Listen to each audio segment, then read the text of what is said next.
8. अर्श, हाल ही में हम लोगों ने एक वेब सीरीज भी अभी रिसेंटली आई थी और नेटफ्लिक्स की डॉक्यू सीरीज आई थी बुरारी केस के ऊपर।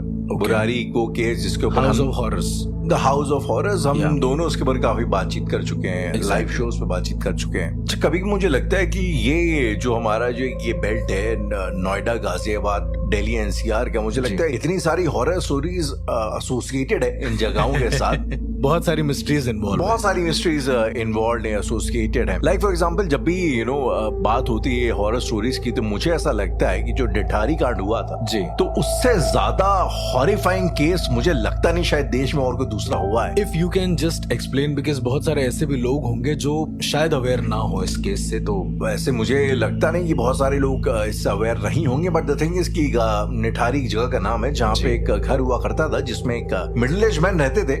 इनिशियली ये बोला जाता था कि उन बच्चों के साथ सेक्सुअल अब्यूज भी होता था, और उसके बाद जो उनका नौकर था वो उन बच्चों को लिटरली काट के पका के खाया जाता था। लाइक लिटरली जब ये पकड़ा गया वो, तो उसने सब बातों को कबूल कर लिया, कबूल किया उसने। और फिर बाद में उनकी जो लाश, उनकी जो अस्थियां वगैरह होती थी, हड्डियां वगैरह, उसके बाद उनके पीछे पॉलिथीन बना के नाले फेंक देता था, जो इससे इवेंचुअली वो एक दिन पकड़ा गया जी। तो इसी दौरान जब मैं इस स्टोरी के बारे में पढ़ रहा था, मुझे पता लगा कि गाजियाबाद में कोई हॉस्पिटल हुआ करता था जी, जहाँ पे भी एक दिन अचानक एक रोज अजीब सी हॉन्टेड हरकतें होने लगी। वहां पे जो डॉक्टर्स थे वो ऑपरेशन करने के दौरान मरीजों के लंग्स काट दे रहे थे। वहाँ के जो डॉक्टर्स थे वो एक दिन अचानक जो है मरीजों के ऑपरेशन करते करते उनके लंग्स काट दे रहे थे। उनकी जो नर्सेस हुआ करती थी वो अपने आप को खुद ब खुद मर्सी डेथ वाला इंजेक्शन दे दे के मारने लगी थी। तो अचानक से अजीबोगरीब हरकतें होना शुरू हो गई थी जी।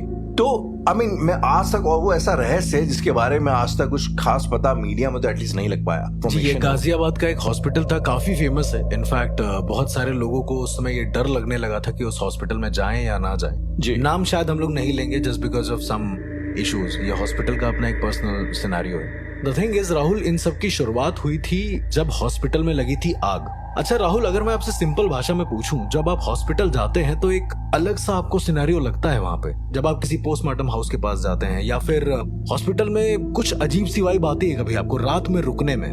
मुझे अक्सर हॉस्पिटल्स में मुझे तो लगता है कि जैसे जो फिनाइल बेसिकली हॉस्पिटल में यूज होता है और जो बीटाडीन की जो स्मेल होती है मैं घुसते के साथ वहीं आपको एक डिप्रेसिव से जोन में डाल देती है। But yes, so the thing is कि लोग शमशान को बुरा बोलते हैं, बट हॉस्पिटल में एक्चुअल में लोग मरते हैं। राइट, मौत का इंतजार कर रहे होते हैं। तो बहुत सारे लोगों की आत्माएं, मेरा ऐसा मानना है कि हॉस्पिटल में रहती हैं। एक अजीब सा दबाव होता है। मुझे ऐसा लगता है कि शमशान से भी ज्यादा दबाव हॉस्पिटल के अंदर होता है। ऐसा मेरा अपना पर्सनल मानना है। नहीं, मैं टोटली इनफैक्ट इस बात से इत्तेफाक रखता हूँ कि यार असल में देखा जाए तो आदमी मरता या तड़पता तो हॉस्पिटल में, शमशान जाके तो उसको मुक्ति मिलती है। एग्जैक्टली तो ये जो हॉस्पिटल का मैं आपको बात बता रहा हूँ, यहाँ पर अचानक से आग लगी और फिर क्या हुआ कि कुछ सीरीज ऑफ इवेंट होने लगे। उदाहरण के तौर पर सबसे पहला जो केस हुआ था इस हॉस्पिटल में वो ये हुआ था कि एक नर्स थी, वो अपना इंजेक्शन और जितने भी ब्लेड्स होते हैं वो वगैरह लेके वो उटी के अंदर जा रही थी। अब क्या हुआ कि सीढ़ियों से ऊपर जाते वक्त वो नीचे गिरी है, उसका पैर फिसला होगा, वो नीचे गिरी है जी। और राहुल, उसके चेहरे पर इंजेक्शन घुस गया पूरा।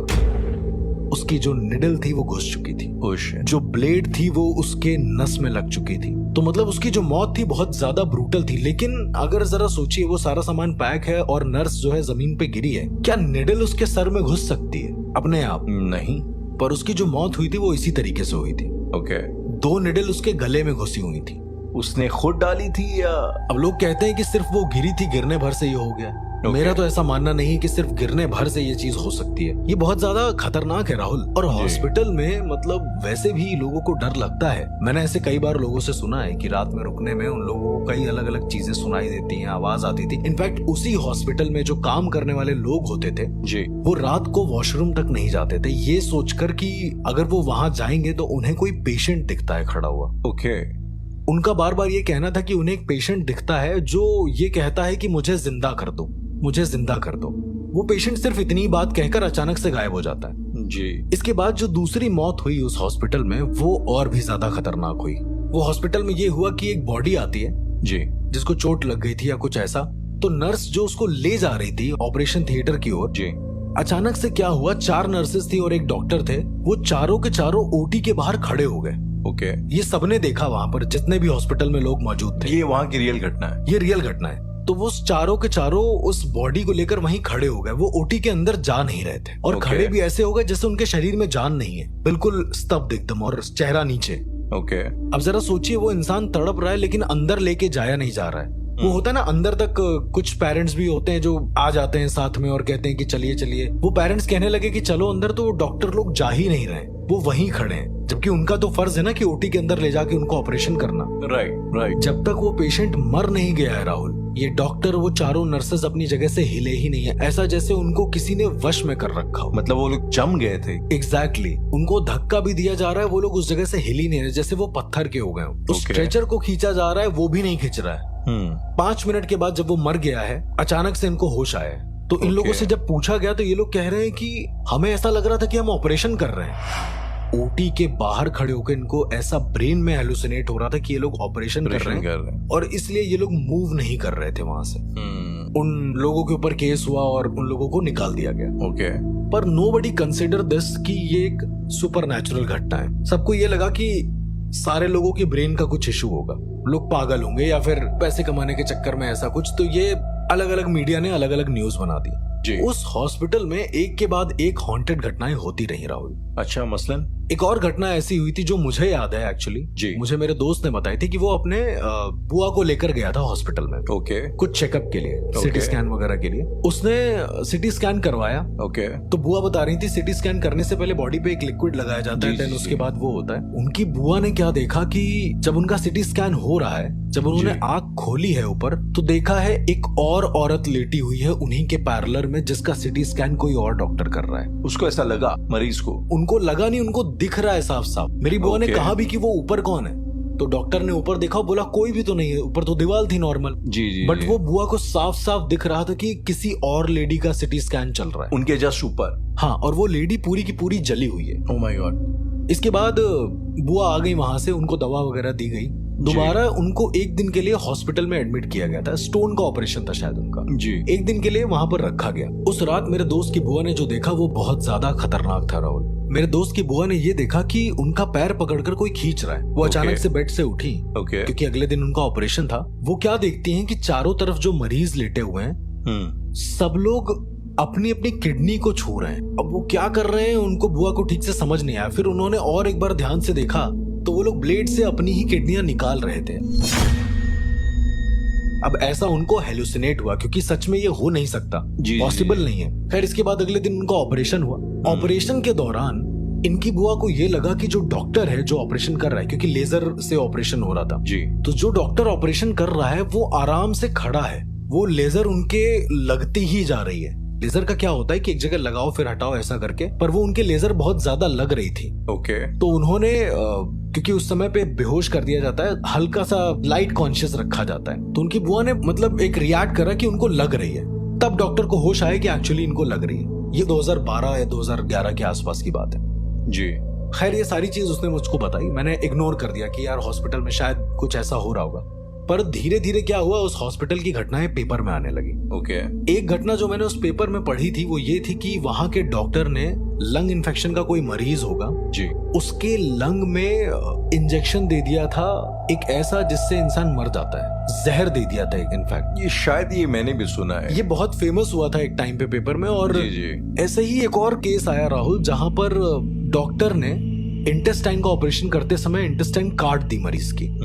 इन सब के ऊपर केस हुआ राहुल, और फिर एज यूजुअल की ये सारी चीजें बंद हो गई। देन कई और सारे केसेस सामने आए जहां पर जो नर्सेज होती थी वो स्ट्रेचर बेड पर लेट जाती थी और खुद को मर्सी डेथ दे देती थी। वो जो इंजेक्शन आता है मर्सी डेथ का, मुझे एग्जैक्ट नाम नहीं पता कि उस मर्सी डेथ के इंजेक्शन का नाम होता क्या है, पर वो इंजेक्शन वो खुद ले लेती थी। और सबसे ज्यादा खतरनाक एक इंसिडेंट तब हुआ राहुल, जब वहां की करीबन 8 नर्सेज ने एक साथ खुद को इंजेक्शन दे दिया मर्सी डेथ का। 8 डेथ एक साथ हुई थी राहुल वहां पे, और उस दिन वो हॉस्पिटल बंद करवाया गया था। बड़े ताजुब की बात है कि इतना बड़ा इंसिडेंट हुआ और ये खबर नेशनल न्यूज को उस हद तक नहीं आ पाई। मुझे ऐसा लगता है कि राहुल, इनफैक्ट ये अच्छी बात है कहीं ना कहीं, वरना लोगों को बहुत ज्यादा अंधविश्वास का एक बढ़ावा मिल जाता, पैनिक हो जाता। एग्जैक्टली, शायद इसीलिए मीडिया अपने तरीके से काम करती है, विच इज गुड। सबका अपना अपना तरीका होता है। पर राहुल, ये बात बाहर आनी बहुत जरूरी थी। हॉस्पिटल फिर से 2 साल बाद ओपन हुआ। ओपन होने पर राहुल, उस हॉस्पिटल को बंद करने के लिए जो नोटिस गया था वो खारिज हो गया। हॉस्पिटल चलता रहा एज इट इज। थोड़े दिनों बाद जब मैं वहां पर पहुंचा अपनी रिसर्च के लिए, तो मुझे पता चला कि जितने भी पेशेंट हैं यहाँ पर, सबको एक दिक्कत हो रही है। सब अचानक से कुछ पलों के लिए कोमा में जाके लौट आ रहे हैं। करीबन 15 पेशेंट के साथ ये प्रॉब्लम हुई है राहुल। और ये कॉमन नहीं है। हर इंसान को शॉर्ट कोमा होना ये पॉसिबल नहीं है। धीरे धीरे करके मैं तो अलग शहर में चला गया। फिर एक और मेरा दोस्त था जो पैरानॉर्मल एक्सपर्ट था, उसने इस केस को सुलझाया। वो जब वहां पे पहुंचा है तो उसने बोला कि वो एक रात वहां पे रुका। उसे उस रात को एक पेशेंट दिखा जो कह रहा था कि मुझे जिंदा कर दो या पूरी तरीके से मार दो। वो भी नहीं समझ पा रहा था कि एक्चुअली हो क्या रहा है। उसी रात को उसे दिखा कि वहां के जो डॉक्टर हैं वो खुद के चेहरे पर इंजेक्शन भोग भोग के खुद को मार डाल रहे हैं। ऐसा उसको हेलुसिनेट हुआ। खैर उसने ज्यादा नोटिस नहीं किया। पर ये सब ना राहुल एक रात को करीबन 2:25 के आसपास हो रहा था। तो मेरा जो दोस्त था उसने हॉस्पिटल की सारी डायरेक्टरीज चेक करी और उसने ये देखा कि 2:25 के आसपास कौन कौन से ऐसे पेशेंट हैं जो हॉस्पिटल के अंदर आए हैं। खैर जब उसने सारी डायरेक्टरीज चेक करी तो सिर्फ एक पेशेंट था राहुल जो 2:25 के समय हॉस्पिटल में रात को आया है, जिसकी एंट्री हुई। ये पेशेंट भी उसी दिन आया है जिस दिन हॉस्पिटल में आग लगी है। मेरे दोस्त ने उस पेशेंट की सारी डिटेल निकाली। उसके घर वालों के पास गया वो, तो ऐसी कोई हिस्ट्री थी नहीं कि वो एक साधक रहा हो या कुछ ऐसा। पर जब मेरे दोस्त ने उस पेशेंट का निरीक्षण किया पूरी तरीके से, तो उसने क्या देखा कि वो बीच बीच में अचानक से उठता है, इधर उधर देखता है।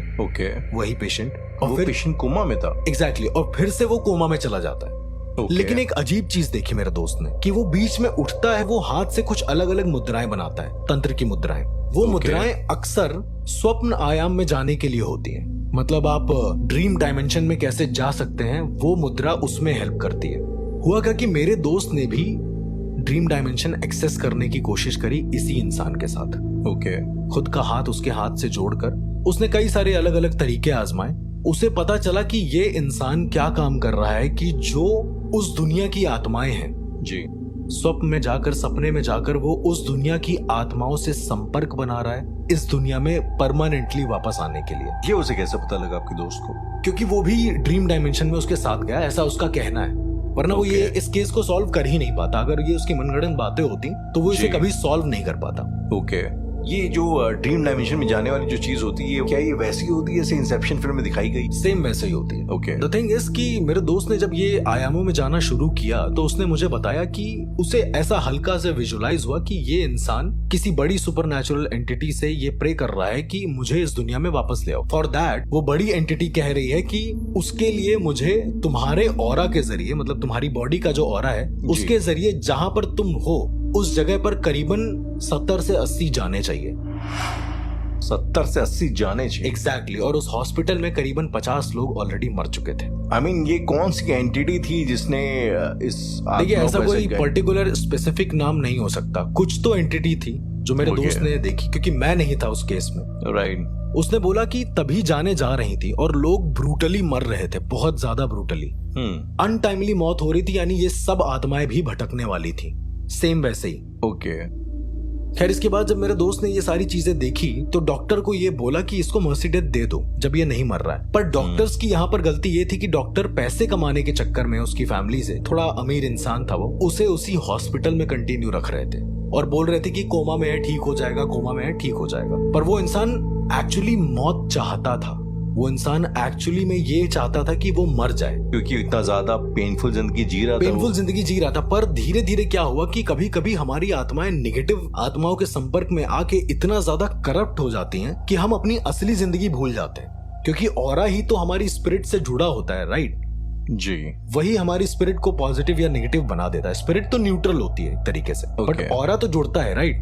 तो ये नेगेटिव आत्माओं के संपर्क में आकर गलत काम करता जा रहा था और अब इसको पता नहीं था कि ये कौन है। थोड़े दिनों बाद वहां पर एक अच्छे डॉक्टर आए जिनको ये चार्ज सौंपा गया कि अब ये इनको डील करेंगे।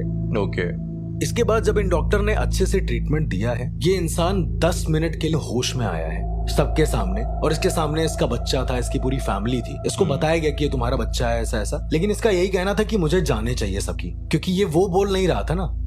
इसको अभी भी लग रहा था कि ये सपने में ही है। और उसको पता था कि वो सपना देख रहा है। उसको ये लग रहा था कि वो सपना देख रहा है, पर ये हो सच्चाई रहा था। डॉक्टर ने तो उसको उठा दिया था ना, राइट? ओके। पर फिर जैसे तैसे जब उसकी बीवी ने, उसके बच्चे ने उसके ऊपर हाथ रखा है, बोला है कि हम यहाँ पर हैं तुम्हारे पास, जब उसको रियलाइज हुआ है तो वो बहुत जोर जोर से रोने लगा जी। एंड राहुल अपनी बीवी को गले लगाते लगाते वो वहीं पे मर गया है। ओके। मतलब वो उसको इतना ज्यादा रियलाइजेशन या सेल्फ ग्रीफ हो रहा था ये सब जी। चीजें सोच सोच कर कि वो वहीं पे मर गया। और राहुल, ट्रस्ट में, उसके बाद से कोई भी ऐसी घटना वहां पर उस हॉस्पिटल में नहीं सुनने को मिली। सुनने में बहुत ही सिंपल एंडिंग है, but it is what it is. ये वो उठा है, उसको रियलाइजेशन हुआ है और सब समझ में आ गया उसको, और वो मर गया है। मतलब कुछ देर के लिए वो हमारे डायमेंशन में आया, उसको रियलाइज हो, उसके बाद एग्जैक्टली, बिकॉज दूसरे डायमेंशन में जाते जाते उसकी सोल को ये एक्सेप्टेंस हो गया था कि वही उसकी दुनिया है, ये उसकी दुनिया नहीं है। राइट। हर्ष, इससे ना एक फंडामेंटल सा सवाल जो है ना जहन में आता है कि आई थिंक कोई बुद्धिस्ट फोकलोर भी है जिसमें बुद्ध का एक शिष्य जाके उनसे पूछता है, जो रियलिटी है जी, वो रियलिटी कैसे हमें समझ में आता है कि ये रियलिटी है, रियलिटी और लेकिन बुद्ध भी उसको जैसा घुमा फिरा के जवाब देते हैं कि इस बात की कोई गारंटी नहीं कि जो तुम सपना जो देखते हो नींद में वो सच है, या फिर ये जो तुम जी रहे हो वो भी सच है। व्हाट इफ कि कुछ ऐसा हो हमारे अंदर से जो ये डिफरेंस है ड्रीम और रियलिटी का, ये खत्म हो जाए। एग्जैक्टली, क्योंकि अगर बॉडी तो चलो ठीक है, आप सेंस करके समझ जाते हो कि ये रियलिटी है, ये नहीं है, लेकिन कई बार सपने में भी जो है आपको फिजिकल सेंसेशंस लाइक महसूस होते हैं। बिल्कुल, गोली मारे कोई तो लगता है, सपने में कोई गोली मारे, कोई चोट करे आपको, तो आपको महसूस होता है पेन उस जगह पे। लेकिन क्या होगा राहुल अगर आत्मा ही ये भूल जाए कि वो इस डायमेंशन की है? इस सारे केस में यही हुआ था कि वो कोमा में चला गया था, उसको इतना ज्यादा मेडिकेशन दे रहे थे डॉक्टर कि वो कभी होश में आ ही नहीं पा रहा था। तो उसकी स्पिरिट ने ये डिसाइड कर लिया कि उसकी जो रियल दुनिया है वो वही दुनिया है जहां पर वो है। पर कहीं ना कहीं उसकी एक सेल्फ अवेयरनेस ये भी थी कि उसको अपनी दुनिया में वापस आना है, क्योंकि ये कॉन्फ्लिक्ट हमेशा रहता है स्पिरिट को, कुछ चीज तो रहती है। तभी वो इतना गलत काम कर रहे थे, तभी वहां की जो नेगेटिव आत्माएं थी उसने इसकी स्पिरिट को काबू करा। इसकी स्पिरिट के जरिए वो इस दुनिया में आ सकते थे, यानी कि अब ये इंसान जो कोमा में था ये चलता फिरता द्वार बन गया था बुरी आत्माओं के आने जाने का। और इसीलिए उस हॉस्पिटल में लगातार मौतें हो रही थी, लगातार ये सारी चीजें हो रही थी, और रीजन किसी को कुछ नहीं पता चल रहा था क्योंकि कुछ हुआ ही नहीं था ना वहां पे। क्योंकि एक द्वार है जो आपको दिख नहीं रहा है और उसमें से आत्माएं आ रही हैं, आत्माएं चली जा रही हैं। जब वो चली जा रही हैं तो आपको तो समझ में आएगा नहीं है कि हो क्या रहा है जी। आपको तो ये लगेगा कमरा तो खाली है यार, यहाँ पर अचानक से ये सब मौतें कैसे हो गई। तो वो जो द्वार बन गया था वहां पर, मौत का द्वार, वो बहुत खतरनाक था। और ये मोस्टली हर हॉस्पिटल में जहां पर भी हम जाते हैं, जहां पर भी अजीब वाइब आती है, मेरा ऐसा मानना है कि शमशान हॉस्पिटल, ये कुछ जगहें ऐसी होती हैं जहां पर द्वार खुलते हैं दूसरे आयामों के, जहां पर आज भी दबाव महसूस कर सकते हैं। और ये केस था जो मैंने आपको बताया, एक ऐसे हॉस्पिटल का जहां पर आयामों के द्वार खुलते हैं, जहां पर बुरी आत्माएं इस दुनिया में आ सकती हैं। अर्श, जब भी मैं इस किस्म के डायमेंशनल डोर या वर्म होल के बारे में सुनता हूँ तो मुझे अक्सर एक चीज मेरे जहन में आती है जी। ये शायद मैंने थोड़ा इसके बारे में पढ़ा भी है, इसके बारे में दिमाग भी लगाया। आई काइंड ऑफ फील कि एक एटम के अंदर एक प्रोटॉन है तो एक इलेक्ट्रॉन भी है, न्यूट्रॉन तो ही है, लेकिन एक इलेक्ट्रॉन भी है जिसको काउंटर करने के लिए उसके अराउंड रिवॉल्व करता है, पॉजिटिव और नेगेटिव का, पॉजिटिव नेगेटिव का, तभी एक बैलेंस मेंटेन रहता है। आप अपनी बॉडी को भी या किसी भी चीज को देख लीजिए तो एक सिमेट्री है जी। आपका दायां हाथ है, आपका बायां हाथ है, दोनों मिलाएंगे तो देयर इज अ सिमेट्री होता है जी। इनफैक्ट हमारा ब्रेन जो है वो रिकॉग्नाइज ही सिमेट्री को करता है। ओके, ब्यूटी के मायने हमारे जहन में एक सिमेट्री, अगर डिजाइन है तो राइट में एक तरीके से, लेफ्ट में भी होगा, आप राइट में करके छोड़ नहीं सकते। हाँ, तो उसी तरीके से आई काइंड ऑफ फील कि अगर जिस डायमेंशन में हम लोग हैं, जिस डायमेंशन में एक अर्श और एक राहुल है जी, प्रोबेबली एक डायमेंशन शायद एक ऐसी होगी जहां पे हमारी एक एंटीबॉडी, एक ऐसी विपरीत एंटिटी भी शायद एग्जिस्ट कर रही है जी। बिल्कुल एग्जिस्ट कर रही है। और जैसे मैंने पहले एक बार बताया था कि मिरर के अंदर जी हमारा ही एक नेगेटिव वर्जन होता है, ठीक उसी तरीके से कुरान पाक में और मुस्लिम धर्म में इनफैक्ट एक ऐसी आत्मा, एक ऐसी स्पिरिट, एक ऐसी ऊर्जा का जिक्र है जो हमारे ही जैसी होती है, हमारे ही साथ रहती है, और उसको किसी भी डायमेंशनल डोर या फिर उसको किसी भी ऐसे आयाम की जरूरत नहीं होती है आने जाने के लिए, जिसे हम हमजाद कहते हैं।